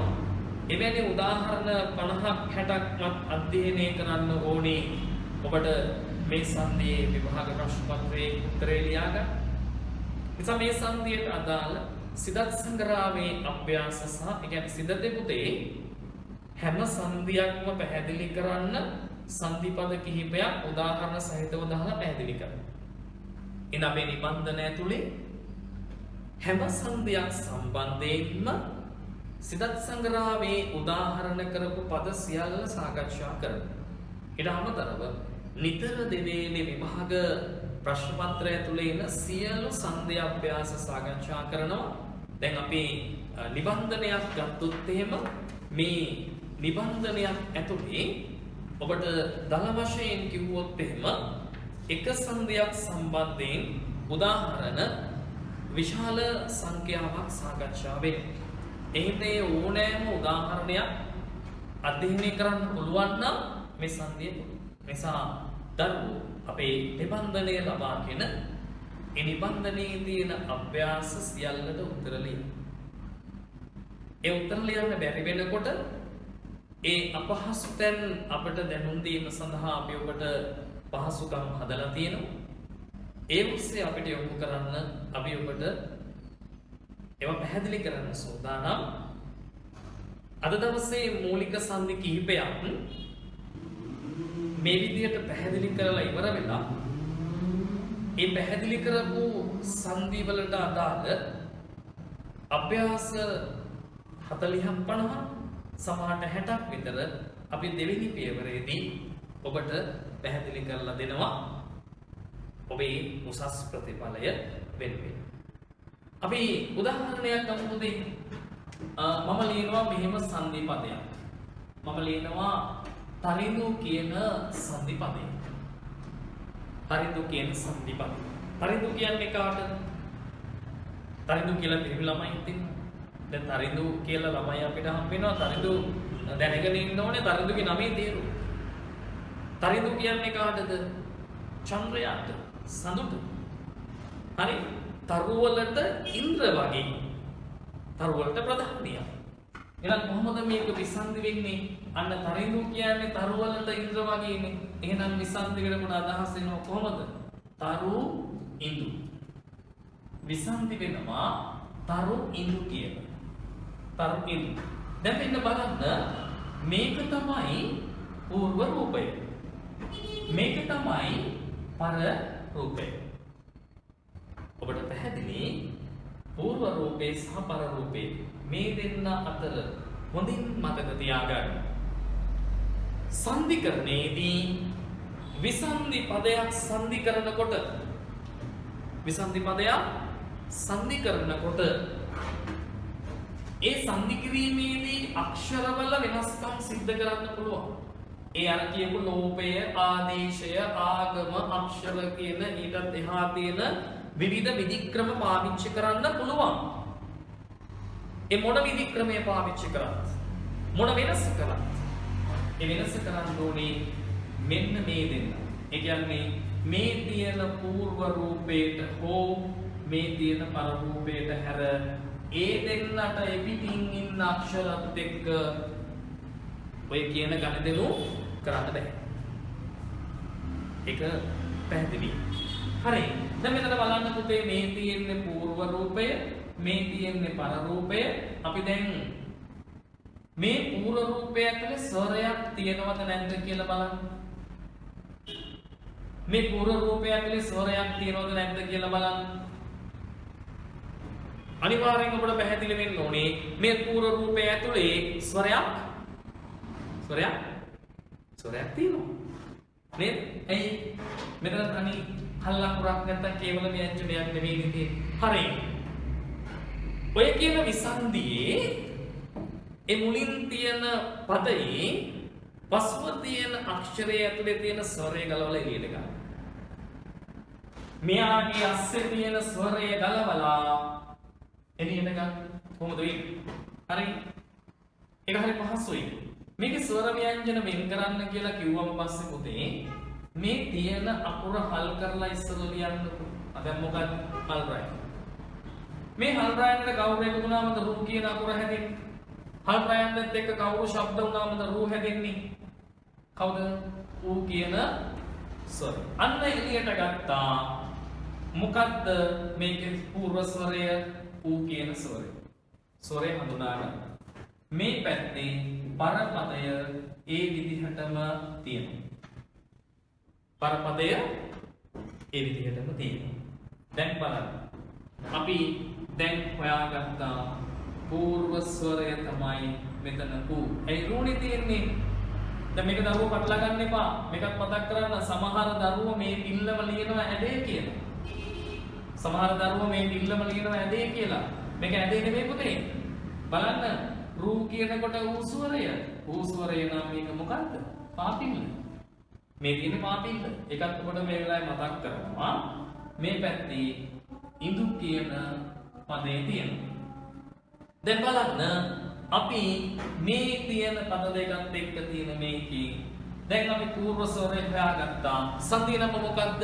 පූර්ව ස්වර ලෝප සංධිය. පූර්ව ස්වර ලෝප සංධිය.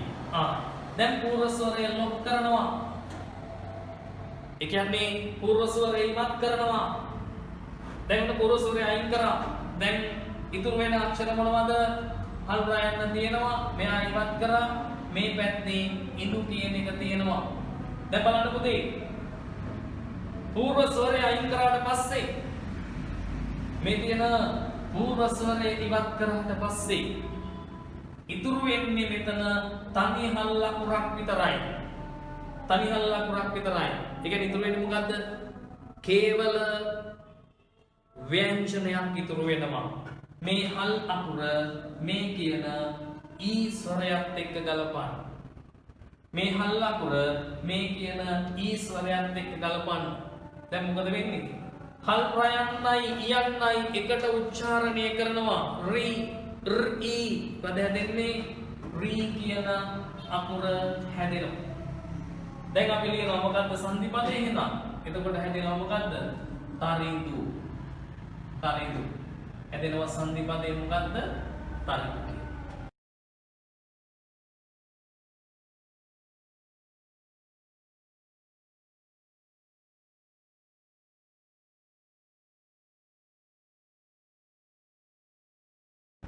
එතකොට පැහැදිලි මුල් පදයේ අග තියෙන ස්වරය වෙන් කරගත්තා. වෙන් කරද්දී මොකද කරේ? ඒ දීලා තියෙන ව්‍යංජනය හල් කරා. දීලා තියෙන ව්‍යංජනය හල් කරා. ඒ හල් අකුරට මොන ස්වරය එකතු වුණාමද රූ කියන අකුර හැදෙන්නේ කියලා බලමු. එතන හැදෙන්නේ ඌ ස්වරය. එහෙනම් මේක තමයි මොන ස්වරයද? පූර්ව ස්වරය. ඒක තමයි පූර්ව ස්වරය. පූර්ව ස්වරය වෙන් කෙරුවා. ඒ ස්වරය ලොක් කරනවා. ලොක් කරපුවම ඉතුරු වෙනවා හල් අකුරක් නැත්තම් කේවල ව්‍යංජනයක්. ඒ කේවල ව්‍යංජනේ සම්බන්ධ කරනවා. මනවින් ගලපනවා. ඉඩක් නැති විදිහට සම්බන්ධ කරනවා. ගලපන්නේ කාත් එක්කද? පරස්වරයත් එක්ක. පරස්වරය මොකද්ද? ඊස්වරය. හල්රයන්නට යන්න එකතු වුණාම පුතේ හල්රයන්න යන්න ශබ්ද වුණාම හැදෙනවා ප්‍රී කියන අක්ෂරය සංදි පදයේ හැදෙනවා තරිඳු කියන. එහෙනම් කොහොමද වෙන්නේ? මුල් පදයේ අග ඇති ස්වරය. මුල් පදයේ අග ඇති ස්වරය. හෙවත් පූර්ව ස්වරය ලොප් කර. පූර්ව ස්වරය ලොප් කර. පසු පදයේ මුල ඇති ස්වරය හෙවත්.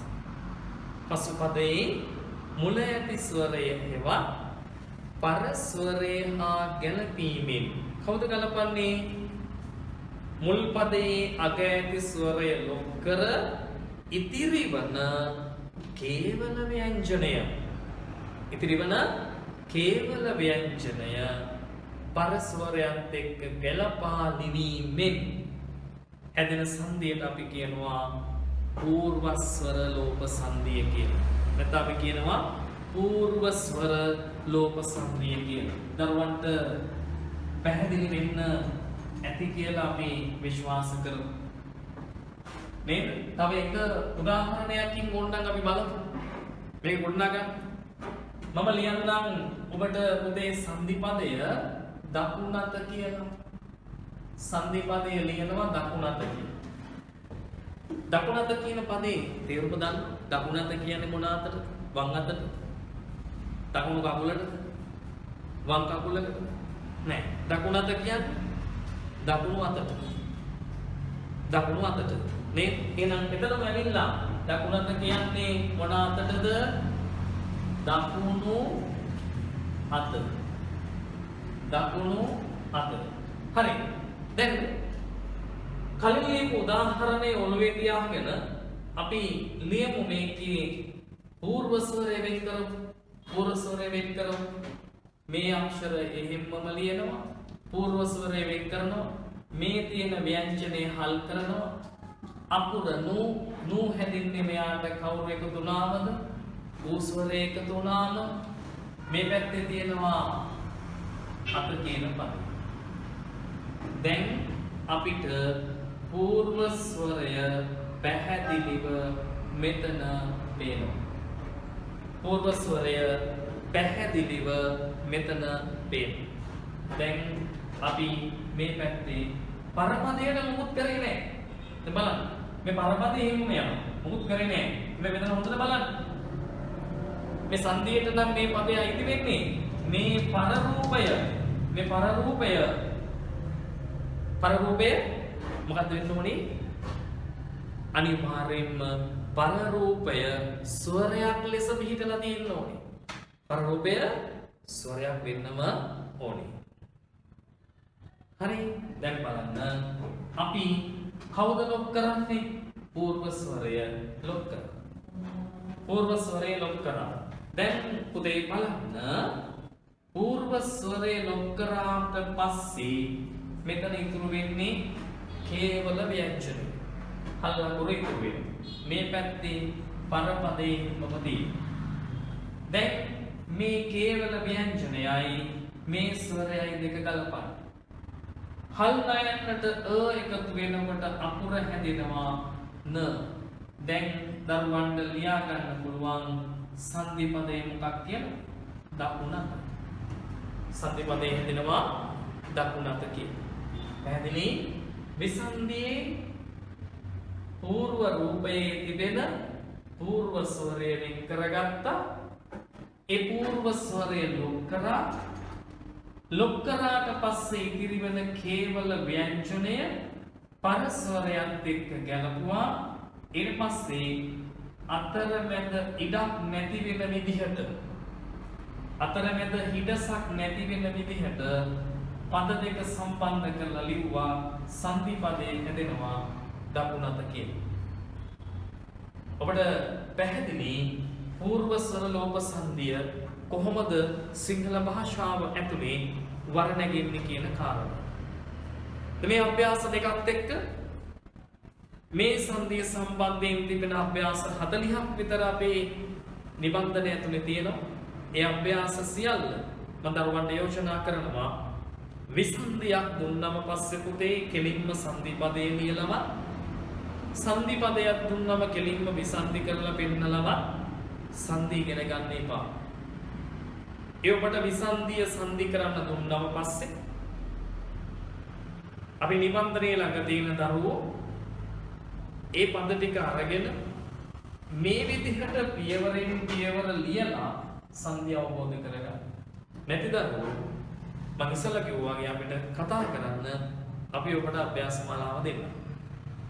එහෙම ලියලා මේ අභ්‍යාස 40 යෙදෙන්න ඔබට පූර්වස්තර ලෝක සංධිය විභාග ප්‍රශ්න පත්‍රය ඇතුලේ වරදින්න විදිහක් නැහැ. පහුගිය අවුරුදු පහේ විභාග ප්‍රශ්න පත්‍රය ඇතුලේ පූර්වස්තර ලෝක සංධියට ආපු සියලු අභ්‍යාස අපි සාකච්ඡා කරා. අපි කතා කරපු අභ්‍යාස වලින් විභාග ප්‍රශ්න පත්‍රය ඇතුලේ අභ්‍යාස තිබ්බා කියන එක හොඳටම දන්න සාක්ෂි දරනවා. පහුගිය කාලේ විෂයට විශිෂ්ට සාමාර්ථ ගත්ත අපේ දරුවෝ. ඔබට ආරාධනා කරනවා ඒ අභ්‍යාස වලදී ඒක මතක තියාගන්න. ඒක මතක තියාගෙන මම ඔබට දෙවෙනි සංධිය පිළිබඳව පැහැදිලි කිරීම කරන්න. දෙවෙනි සංධිය පිළිබඳව පැහැදිලි කිරීම කරන්න අපි දෙවෙනි පාඩම් පියවරේදී අභ්‍යාස සියල්ල සාකච්ඡා කරන්න ඉඩ තියෙනවා. දැන් දෙවෙනි සංධිය අපි හඳුනා ගන්නවා පරස්වර ලෝප සංධිය. පරස්වර ලෝප සංධිය. පරස්වර ලෝප සංධිය.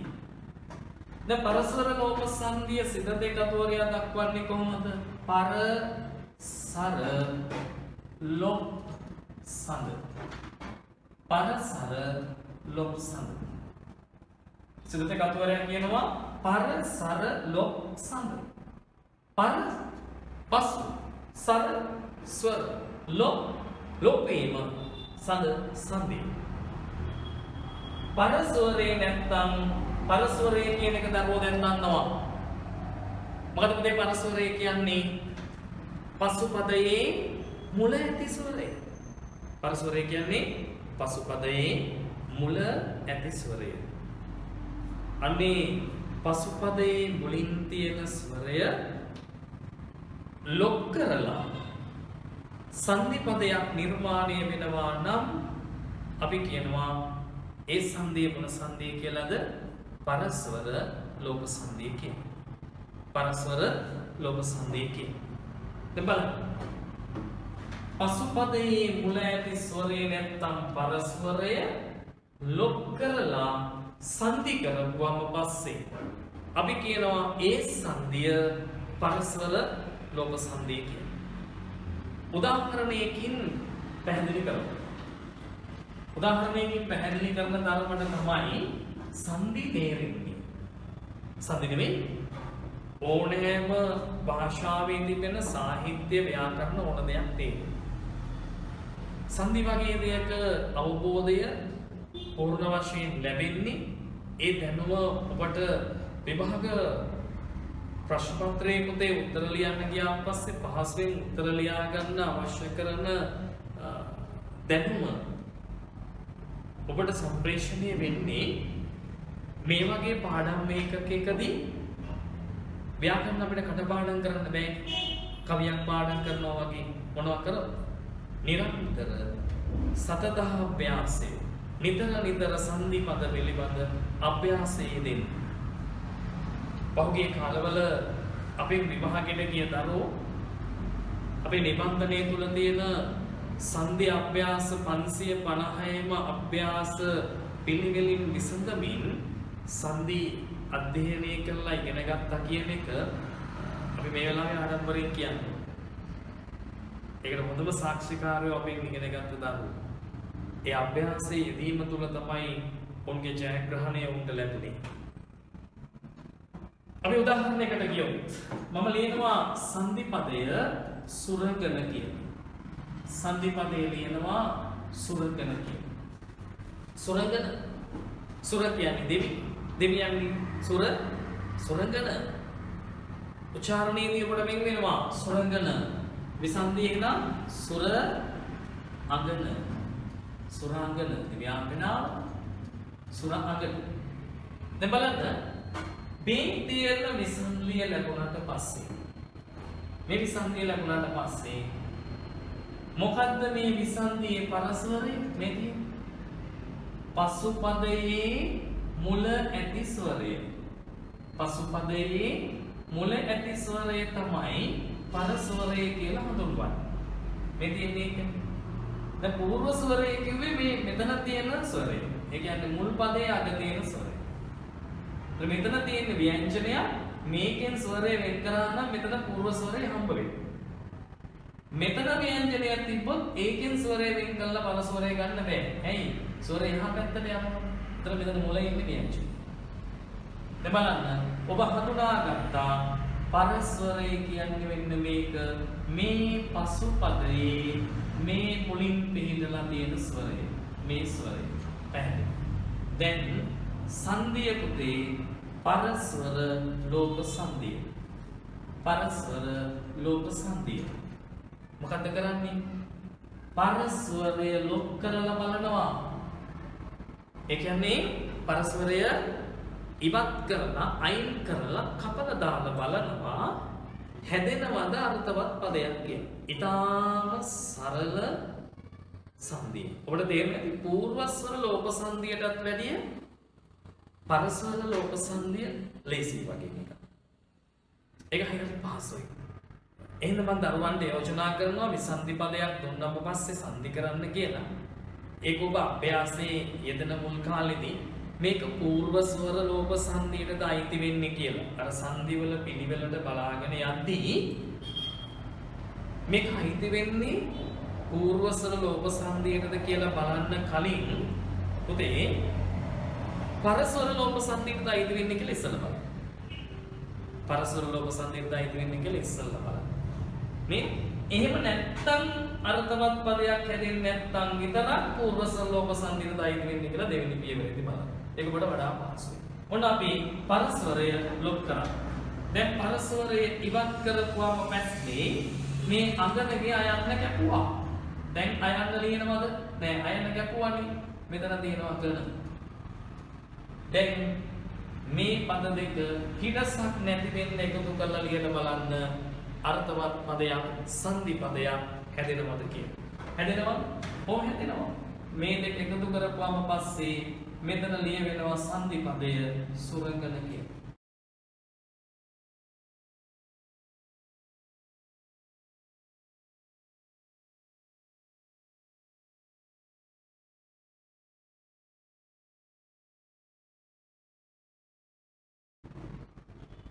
විසන්ධියක පසු පදයේ නැත්තම් පරපදයේ මුල ඇති ස්වරය එහෙම නැත්තම් පරස්වරය ලොක් කරලා ඉතිරි වන පද හිඩසක් නැතිව එකට ගලපා ලිවීමෙන් සෑදෙන සංධිය පරස්වර ලෝක සංධිය. විසන්ධි පදවල පසුපදයේ හෙවත් පරපදයේ මුල පිහිටි ස්වරයේ හෙවත් පරස්වරය ඉවත් කර ලොක් කර ඉතිරි වන අක්ෂර මැනවින් ගලපා ලියු විට සෑදෙන සංධිය පරස්වර ලෝක සංධිය කියලා අපි සිංහල සංධිකරණයේ ඇතුළතදී අධ්‍යයනයට ලක් කරනවා. මම හිතනවා ඒක දරුවන්ට තේරුම් ගන්න ලේසියි කියලා. අපි තව උදාහරණයකට යමු. මේ වගේම තව එක උදාහරණයකින් මේක විසඳා ගනිමු. බස් ඔබට මේකේ අභ්‍යාස ගණනාවක් තියෙනවා. පිළිතුරු ලියා ගන්න පුළුවන්. අපි ගන්න ඔබට සමීප පදයක් මම ලියනවා ගුරුතුමා කියලා. ගුරුතුමා. ගුරුතුමා. ගුරුතුමා. කොහොමද මේක විසන්ධි වෙන්නේ? ගුරුතුමා.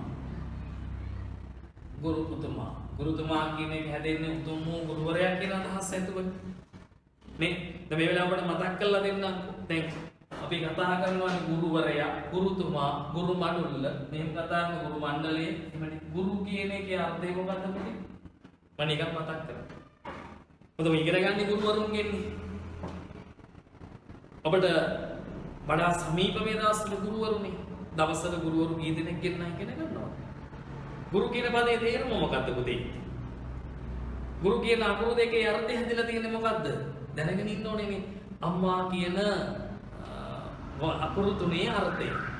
ඔබේ ගුණ කීමට හොඩියේ අකුරු මට මදි කියලා කිව්වට අම්මා කියන අකුරු තුනේ තේරුම. තාත්තා කියන වචනේ තේරුම. අනාගතයේදී නම් විවාහය කියන වචනේ ඉගෙන තව ගොඩක් ඇතයි. දැන් මේ වෙලාවට සමීප ගුරු කියන පදේ තේරුම. මේ ගු කියන අක්ෂරය තුල හැදෙන්නේ අඳුර කියන පදය. අඳුර. රු කියලා කියන්නේ දුරු කරන. දුරු කරන. එහෙනම් ගුරු කියන්නේ කාට? ගුරු කියන එකේ තේරුම මොකක්ද? අඳුර දුරු කරන්නා කියන අදහස ඇතුව තමයි ගුරු කියන වචනේ භාෂාවට දාලා තින්නේ. නැත්නම් ඒක නිකම්ම වචනයක් නෙවෙයි. අඳුර අන්තකාරය ජීවිතවල අඳුර දුරු කරන්නා කියන අදහස ඇතුව තමයි ගුරු කියන පදය ඇවිල්ලා තියෙන්නේ. මම මෙතනදී නිකන් ඒක මතක් කරේ ඔබ දන්නවා. දැන් නැත්තම් දැනගෙන සිටිය යුතුයි ගුරු කියන වචනේ තේරුම. මොකද අපි ගොඩක් වෙලාවට පාවිච්චි කරන වචනයක් නේ. ඒ නිසා. හරි. දැන් බලන්න ගුරුතුමා. දැන් පුතේ ඔබට පේනවා දරුවනේ මොකක්ද මෙතන පරස්වරය. ඔබ මේක කර ගන්නවා. මුල් පදේ මෙතන නෙවෙයි පසු පදේ මුල. පසු පදේ මුල තියෙන ස්වරය පරස්වරය. දැන් පරස්වරය සංධිය මොකක්ද? පරසර ලෝප සංධිය. පරස්වර ලෝප සංධිය. දැන් අපි මොකද කරන්නේ? මේ පරස්වරය ලොප් කරනවා, ඉවත් කරනවා. පරස්වරේ ඉවත් කරාට පස්සේ මෙතන මොනවද ඉතුරු වෙන්නේ? මේ කියන අක්ෂර ටික ඉතුරු වෙන්නේ. දැන් මේ පද හිතසක් නැති විදිහට මේ පද දෙක හිතසක් නැති විදිහට එකට ගලපලා තියෙනවා. දැන් කොහොමද ලියවෙන්නේ මෙතන? ගුරුතුමා. ගුරුතුමා කියලා ලියවෙන්නේ. දැන් පසුපදේ මුල ඇති ස්වරය ලොප් කිරීමෙන් සෑදුනා සංධිය. අපි මේ සංධිය කියන මොන සංධිය කියලාද? පරස්වර ලෝප සංධිය. පරස්වර ලෝප සංධිය සිතට අනුව නම් අපි කියනවා පරසර ලෝප සංධිය. පරසර ලෝප සංධිය. පැහැදිලි ඔබට සිංහලේ දෙවෙනි සංධිය මොකක්ද කියන්නේ? හරි. ඒ විදිහට ඔබ ඉදිරියට මේක අධ්‍යයනය කරමින් අභ්‍යාසවල යෙදෙමින් මේ සංධිය අවබෝධ කර ගැනීම වැදගත් වෙනවා. ඔබ කරන හැම අභ්‍යාසයක්ම පුතේ පිළිවෙලට ලියන්න, නිවැරදිව ලියන්න, පියවරෙන් පියවර ලියලා ඉගෙන ගන්න. ගැටලු මතුවෙන තැන්වලදී අපි ඉදිරි ඒකකයකදී මේ අභ්‍යාසකින් එක කතා කරද්දී ඔබ නිවැරදි කරගන්න. නැත්නම් ඔබට අපිට කතා කරලා ඕනෑම වෙලාවක උදව්වක් ගන්න පුළුවන් අභ්‍යාස කරනකොට මතුවෙන ගැටලු වෙන්නේ. හරි? දැන් සිංහල සංධිකරණයේ තුන්වෙනි සංධිය දක්වන්නේ පුතේ ස්වර සංධිය කියන්නේ. තුන්වෙනි සංධිය දක්වන්නේ ස්වර සංධිය කියන්නේ. ස්වර සංධිය. සිද්ධාර්ථ කතුවරයා කියනවා සරසඳ. සරසඳ. සරාසඳ නෙමෙයි සරසඳ. සරාසඳ කියන අදහස ඇතුවනේ සරච්ඡන්ද කියන නම ආවේ. අපිට අපේ සිංහල ඉගෙන ගනිද්දී අමතක කරන්න බැරි. ගොඩක් වෙලාවට අපි මතකයෙන් අර අමරණීය චරිත තියෙනවනේ. ඒ අමරණීය වෙච්ච සරාසඳ සරත් කාලේ පායන චන්ද්‍රයා. සරච්චන්ද්‍ර මේ මහාචාර්ය ඉදිරිවීර සරච්චන්ද්‍ර දැන් සරාසන සරච්චන්ද්‍ර කියනකොට එතුමා තමයි අපිට මතක් වෙන්නේ. පෙරදෙණිය විශ්වවිද්‍යාලයේදී එලිමහන් රංගපීඨයේ නාට්‍යයක් බලන්න බැරි වුණොත් ඒ ඇස් වලින් වැඩක් තියනවද කියලා අපිට වෙලාවකට හිතෙනවා.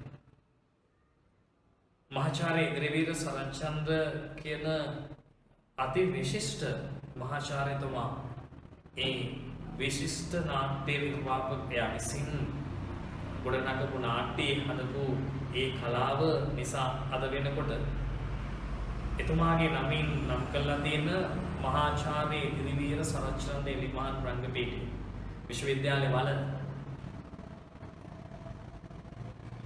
ඒ වලේ ඉඳගෙන නාට්‍යයක් නරඹන්න ලැබුණු දවසේ මට නම් හිතුණා මං සහ මගේ ඇස් දෙක කොච්චරනම් පින් කරලා ඇද්ද කියලා, කොච්චරනම් වාසනාවන්තද කියලා එදා හිතුණා.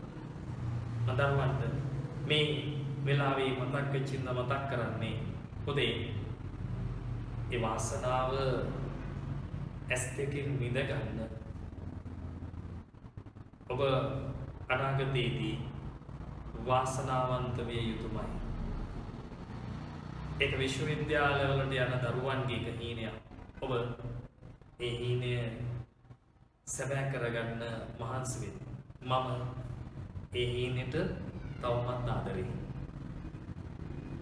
මං ස්වර සංධිය සරසඳ සර කියන්නේ ස්වර සංධිය. ස්වර සංධිය මේක එක තැනක ඔබට පුතේ හම්බ වෙයි අක්ෂර සංධිය කියලා. එක තැනකදී ඔබට හම්බ වෙයි අක්ෂර සංධිය කියලා. ස්වර සංධිය සිතට දමවන සරසඳ එහෙම නැත්නම් අක්ෂර සංධිය.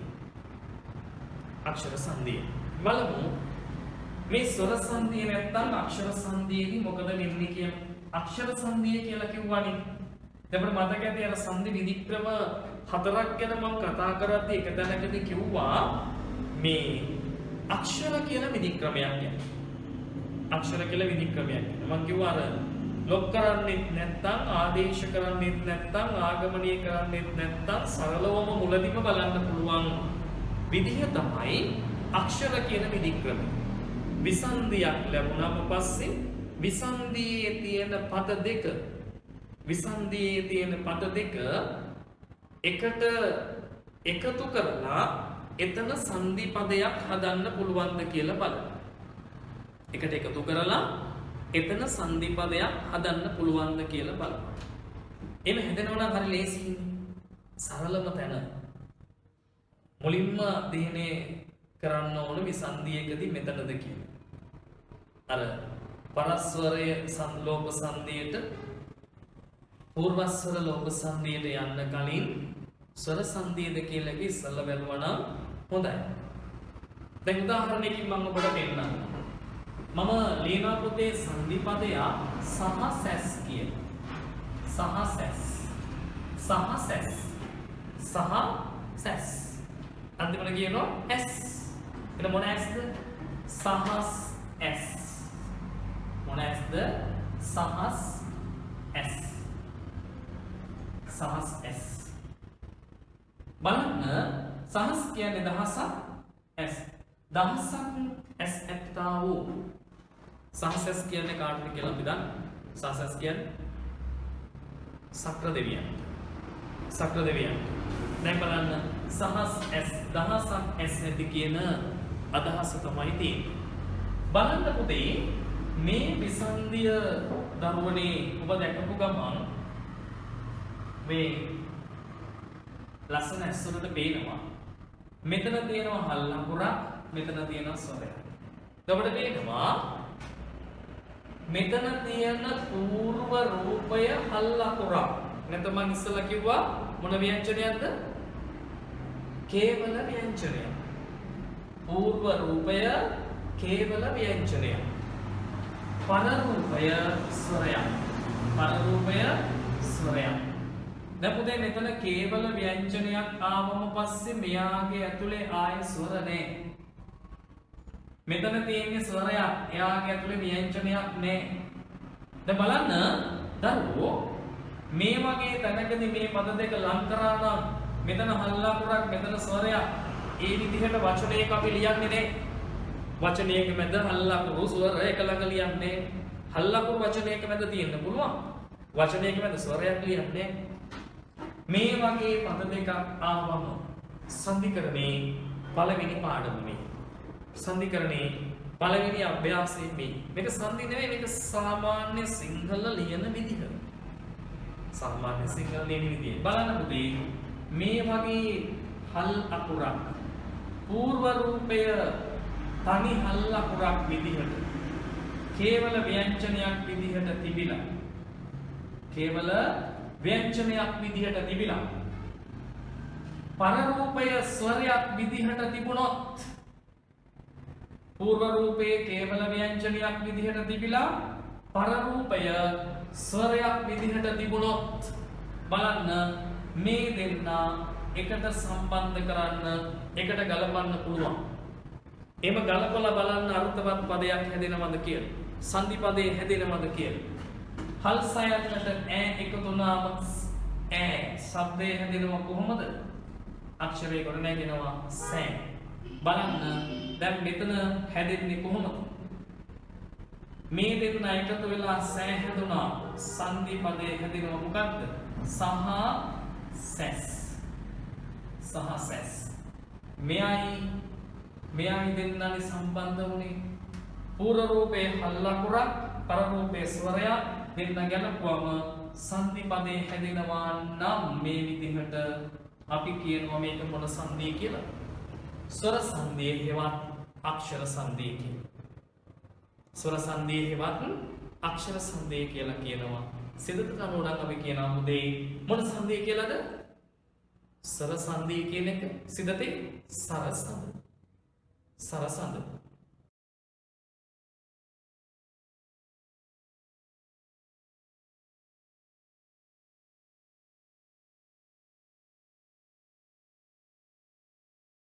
හරි පැහැදිලි ඔබට ඒ සංධිය කොහොමද ගොඩ නැගෙන්නේ කියන්නේ. දැන් විභාගයට ගියාම පස්සේ විභාග ප්‍රශ්න පත්‍රය ඇතුලේ මේ විදිහට සංධි පදත් ඔබට හම්බ වෙනවා, විසන්ධි පදත් හම්බ වෙනවා.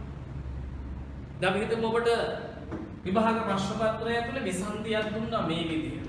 ඔබට දෙනවා මෙහෙම පදයක් උපන් කියන. විසන්ධි පදයක් දුන්නා උපන් කියන. දෙකම එකයි. పూర్ව පදයයි පර පදයයි දෙකම එකයි. වැලු බැලමඩ මෙතනත් උපන් මෙතනත් උපන් හිතෙන්න පුළුවන් මේක මුද්‍රණ දෝෂයක්ද මේ? මේක හරිද දන්නේ නැහැ. බලන්න. දැන් මෙතන තියෙන්නේ කේවල ව්‍යංජනයක් හල් අකුරක්. මෙතන තියෙන්නේ ස්වරයක්. පළවෙනි පියවර පළවෙනි අභ්‍යාසයේ පළවෙනි පාඩම සංධිවලදී යන්න. බලන්න මේ හල් අකුරයි මේ ස්වරය එකතු කරා. හල් නැයනට ඌ එකතු වුණාම උදේ අකුර හැදෙනවා නූ කියන. ඒක ඔබ දන්නවා. අක්ෂර ගැලපීම ඔබ දන්නවනේ අක්ෂර වර්ණ නැගෙන විදිය. දැන් බලන්න මොකක්ද හැදෙන්නේ? දැන් මෙතන තියෙනවා මේ අක්ෂර දෙක. මෙයාට මෙයා ගැලපිලා නූ හැදුනා. මේ පැත්තේ මේ අක්ෂර දෙක තියෙනවා. දැන් බලන්න ගලපලා ලියලා කොහොමද හැදෙන්නේ? උපන්. සංධි පදේ හැදෙනවා උපන් කියන. පුර රූපේ තනි හල් අකුර පර රූපේ ස්වරය අක්ෂර දෙකකට ගැලපුවාම හැදෙනවා උපන් කියන සංධි පදේ. අපි කියනවා මේක අයිති වෙන්නේ මොන සංධියද කියලා? ස්වර සංධියට. ස්වර සංධියට කියලා කියනවා. නැත්නම් අපි අපේ පහසුවට මේක කියනවා අක්ෂර සංධිය කියලා. අක්ෂර සංධිය කියලා කියනවා අක්ෂර කියන විධික්‍රමයෙන් ගැලපෙන නිසා. සිතත් සංග්‍රහකතුවරයා කියනවා මොන සංධිය කියලාද? සරසඳ කියලා. දැන් අපි සංධි පිළිබඳ මූලික කෙටි පැහැදිලි කිරීමකුත් එක්ක අපිට ඉගෙන ගන්න තියෙන සිංහල සංධි 10 පළවෙනි සංධි තුන පිළිබඳවයි අපේ දරුවන්ට මේ වෙලාවේ මම පැහැදිලි කරලා දුන්නා. එතම දරුවන්ට යෝජනා කරනවා මේ සන්ධි තුන සම්බන්ධයෙන් නිරන්තර අභ්‍යාසයේදී. නැවත වතාවක් මම මුල පුනා කියනවා මේ අභ්‍යාස මාලාව සහිත නිබන්ධනයේ නැති දරුවෝ අපිට කතා කරන්න ඔබට පුළුවන් WhatsApp හරහා අපිට ඔබේ පණිවිඩය යොමු කරන්න. එහෙම යොමු කරන්න මම ඔබට ඒ සඳහා උදව් කරන්න සූදානම්. අපේ විෂයට ආදරය කරන ලංකාවේ 4 කොනේ කොහේ හිටියත් ඒ දරුවෝ වෙනුවෙන් ඔබට අභ්‍යාස මාලාව ලබා දෙන්න අපි කටයුතු කරනවා. එනිසා මේ සන්ධි තුන අධ්‍යයනය කරන්න එක සන්ධියකින් අඩුම තරමේ අභ්‍යාස 25ක් 30ක් 40ක් පියවරෙන් පියවර ඉගෙන ගනිමින් අධ්‍යයනයේ නිරත වෙන්න ඔබට මේක අපහසු වෙන එකක් නෙවෙයි. අපි සන්ධිකරණය සම්බන්ධ දෙවෙනි ඒකකයේ තුලදී මේ ඉගෙනගත්ත සන්ධි තුල සම්බන්ධ අභ්‍යාස තවත් අභ්‍යාස කිහිපයක් සමග ඊළඟ සන්ධි කිහිපය 4 වෙනි සන්ධියේ ඉඳලා ඉදිරියට තියෙන තවත් සන්ධි කිහිපයක් ඔබත් එක්ක මම මේ පාඩම් මාලාවේ ඊළඟ ඒකකයේදී සාකච්ඡාවට ගන්න. ඔබ එදත් සම්බන්ධ වෙන්න අපි එකතු වෙලා මේ දේවල් අධ්‍යයනය කරමු. විශේෂයෙන්ම අනාගතයේ පිළිබඳ විශාල අභිමානවත් ආදරණීය හීනයක් මවාගෙන ඉන්න ඔබ වෙනුවෙන් අපේ විෂයට ඒ සාමාර්ථයක් අපේක්ෂා කරන ආදරණීය දරුවෝ වෙනුවෙන්. ඒ ගැන මතක් කරමින් අපි මේකේ අද දවසේදී මේ පාඩම් මේකේ පළවෙනි පියවර අවසන් කරනවා. ජයග්‍රාහී සුබ අනාගතයක් ප්‍රාර්ථනා කරමින් මතක තියාගන්න ඔබේ අවසන් ඉලක්කය මේ යුත්තේ අපේ මව්බසට විශිෂ්ට සාමාර්ථයක් සමග අනාගතයේදී සරසවි හීනයක් නොවන සැබෑවක් කරගෙන අයිබෝවන්.